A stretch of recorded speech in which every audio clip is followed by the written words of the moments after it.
Ramai tak tahu, awning SCP yang kami guna berjenama dan ada SIRIM Certificate. Ni pula, Aluminium Composite Panel. Kita selalu guna brand apa? Wonderboard. Ni adalah produk di bawah company besar tu, nama dia Vitelli.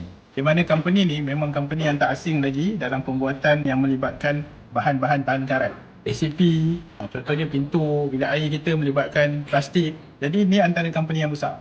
Apa yang best dekat company ni, produk yang dikeluarkan, dia memang bagi jaminan untuk produk ni tahan paling tidak 10 tahun. Untuk warranty material produk saja. Yang pertama. Yang kedua, kalau kita kaji Vitelli punya company, dia adalah company yang memang ada piawaian SIRIM. Dia memang apply SIRIM di mana third party company untuk kawal kualiti barang yang dikeluarkan. Jadi kualiti barang dapat dijaga sebab ada SIRIM untuk company. Jadi produk kita untuk SCP bukan sebarangan brand. Jadi brand ada macam-macam. Kalau salah pilih brand, kemungkinan kualiti tu akan berbeza. Itu yang best dekat Groza Iron Guard. Kualiti kita adalah Vitelli punya kualiti. Yang mana ada piawaian SIRIM punya certificate.